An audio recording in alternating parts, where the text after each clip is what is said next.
Hello friends, welcome back to Engineering Today, and hope you're having a great week so far. Our first news for today is based on Elon Musk's clash with the FAA on Starship. SpaceX's Starship serial number 8, SN9 test flight was carried out just more than a month before with approval of Federal Aviation Administration to demonstrate the rocket's ability to securely launch to high altitudes and return back to Earth. The vehicle exploded on a landing attempt for a pressurization issue. Within a short gap of more than a month, SpaceX has gone through a series of events. Ultimately, on the verge of launching SN9, a serious clash has grown between SpaceX CEO Elon Musk and the U.S. Federal Aviation Administration regarding prolonged delays in granting Starship launch license. All processes from preparing a Starship for a wet dress rehearsal to Raptor engine static fire tests are indistinguishable from official procedures. This delay in granting the license has been seriously disrupting the SpaceX test launch cadence. In an overture of an odd last-minute abort of Starship SN9's first real launch attempt, Musk was seriously disappointed. He cursed the FAA's space division with these words that FAA's regulatory structure is fundamentally broken, and under their rule, humanity will never get to Mars. After that briefing about the status of the rocket's FAA launch license, SpaceX seemed to start loading Starship SN9 with liquid oxygen and methane propellant. Now it's our wish to see the Federal Aviation Administration quickly resolving the issue of licensing SN9 to see Starship roaring in the sky. In the next segment, we'll have some great news for space lovers. For the first time, the world will see a private crew mission to the International Space Station. On the 26th of January, Tuesday, the first private space station crew mission was brought into glare of publicity. 3 men, who are each paying $55 million ticket to travel on a SpaceX rocket to the ISS. The mission will be guided by an ex-NASA astronaut now working for Axiom Space. Mike Suffredini, president and chief executive of Axiom Space, who was also the former space station program manager for NASA, said, "This is the first private flight to the International Space Station. It's never been done before." According to a report, Suffredini had said that 4 people would be sent to ISS by this mission.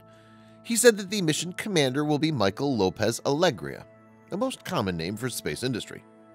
Suffredini also said about the other 3 crew that the other 3 guys are just people who want to be able to go to space, and we're providing that opportunity. These guys are all very involved and doing it for the betterment of their communities and countries. And so we couldn't be happier with this makeup of the first crew because of their drive and their interest. Suffredini also said that each of the private astronauts has to pass through medical tests and will get 15 weeks of training. He also confirmed that the first crew will stay for 8 days at the space station. Additional 1 or 2 days will be needed to get there aboard a SpaceX Dragon capsule after launch from Cape Canaveral launch site in Florida. The customers of Axiom Space, who will go to ISS using SpaceX Dragon capsule, comprises of 3 great personalities. First customer is Larry Connor, who is a real estate and tech entrepreneur from Dayton, Ohio. He's 70 years old at present and will become the world's 2nd oldest person to travel to space. Second customer is Mark Pathy, a Canadian financier, and third one is an Israeli businessman named Eitan Stibbe. Eitan Stibbe will operate as a pilot under command of Michael Lopez Alegria. According to report, these paying customers not only want to do a space journey but also plan to execute educational science research in the orbit. The crew group is named as Collection of Pioneers, to quote Lopez Alegria. Let's move to our second news, based on SpaceX double booster recovery. SpaceX's 2 drone ships have returned home with 2 previously flown boosters within the space of about 40 hours. Just like in the rocket launches, SpaceX also completed a number of achievements in the booster recovery department. SpaceX's 2 drone ships, named Just Read the Instructions and Of Course I Still Love You, always stay on duty for a quick booster recovery. As a quick reminder, SpaceX launched 2 Falcon 9 rockets. First one was the Starlink 16 launch for SpaceX's Starlink constellation program, and another one was a rideshare mission to launch a total of 143 satellites to orbit, known as Transponder 1 mission, on January 20th and 24th. In both launches, SpaceX successfully landed 2 of its boosters on the drone ships Just Read the Instructions and Of Course I Still Love You. On January 24th, booster 1051, which was flown in Starlink's 16 mission, returned to SpaceX's Just Read the Instruction drone ship. A Twitter account named Richard Angle posted the update of SpaceX's booster return. 8 flights and landings for booster 1051 now, marching closer to 10 flights as SpaceX increases its launch cadence this year. The workhorse Falcon 9 fleet and crews working them will certainly keep very busy, he tweeted.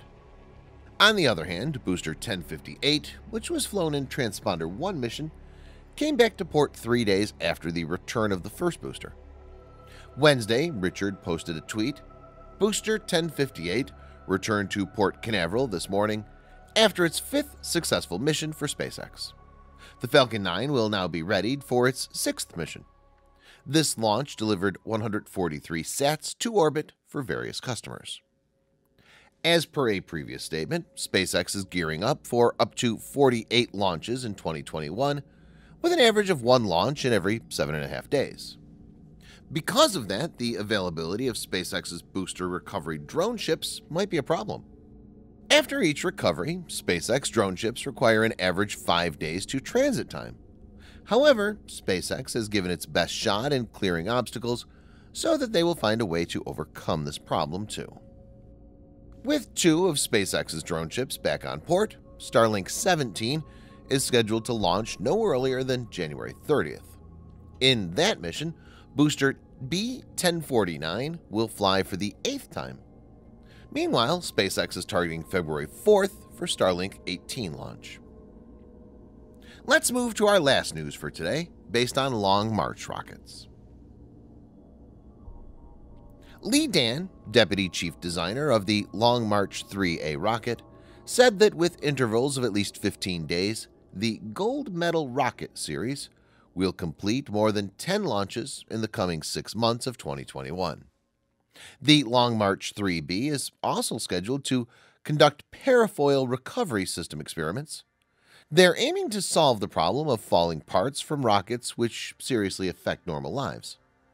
3 rockets, namely Long March 2F, Long March 5B, and Long March 7 rockets, are set aside for launch missions of the Chinese space station construction. These rockets will be launched from 3 launch pads of 2 space centers for launching the core cabinet of the space station at first.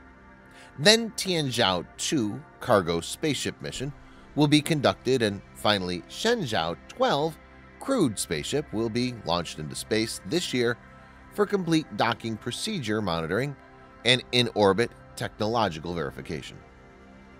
The Chinese space station construction requires numerous docking procedures in orbit with different spacecrafts. First instance of it will be the docking of crewed spaceship with core cabinet. The Long March rockets involved in the launch will have no gap between missions at an initial stage, which is to be done without any failure. The China Aerospace Corporation, or CASC, announced that Long March 11 will carry out nearly 5 space launch missions in 2021. Launches will be conducted both from Group Launch Pad as well as sea platforms. Long March 11, with its improved sea launch capabilities, is able to carry out missions from much wider water coverage, whether it's along China's coast or even in international waters. Thanks for watching. Please subscribe for more videos like this. Hit the like button if you find the video interesting, and kindly provide your valuable feedback in the comment section. This will help us to improve.